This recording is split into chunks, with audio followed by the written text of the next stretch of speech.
Thank you, Mr. Chairman and Superintendent Critchfield. I appreciate you being here. I don't know if I should mash them all together. That way I don't have all follow-ups, but I do want to point out in that same statute that you mentioned, the 5%, it also says that the balance of these funds shall not be accumulated beyond the budgeted fiscal year. So why are they staying in these savings accounts?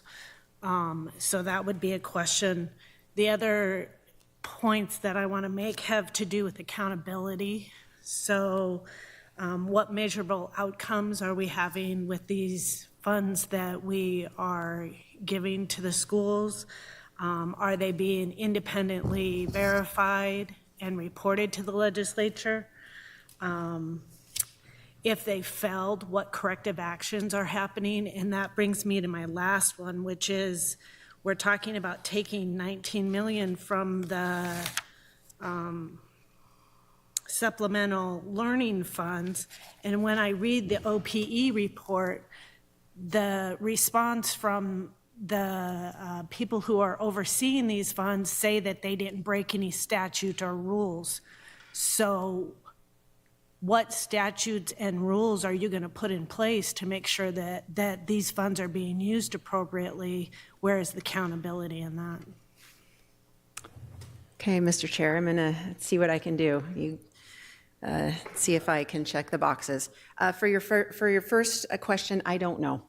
That would be a question that we could certainly ask our local boards to understand more information and get something back on how those contingency fund balance funds are being utilized, how, when, timeline, et cetera. What do we look like? How are we doing in our schools? Over the last 3 years, we've seen some significant improvements across the board. Our graduation rate's the highest that it's been in 10 years.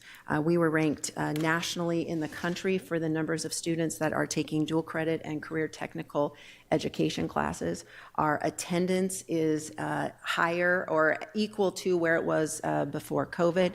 Our literacy K-3 reading scores are the highest that they've been since 2007. We're continuing to see those early grades grow. For national tests, NAEP, which is an apples-to-apples comparison across the state, our 4th and 8th graders in both math and English rank at the top, statistically better than most states across the country. And so we're seeing that the investments in very specific and strategic places are coming about in the ways that we expect them to, not only because we've given them money, but because that's their job. We want our schools to perform that way. Relative to your question about the online, the legislature last year established a statutory framework wherein parents can receive funds for supplemental learning or to offset whatever their costs are. There are discussions in the State House now about establishing a similar type of framework that authorizes a district or a charter within what the legislature has or would determine for parents to be able to receive those funds. So when we look at the whole online delivery, it has exploded in the last 5 years. $165 million of state funds will go just to our online schools, online virtual schools, online charter. It can, there's a bunch of different names.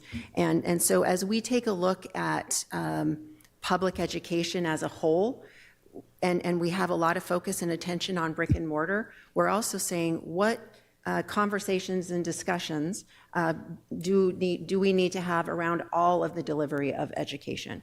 And so looking at where and how parents are making choices and recognizing that the legislature has an interest in defining those parameters around how and where parents receive their dollars, those recommendations and estimates are reflected in that budget line item.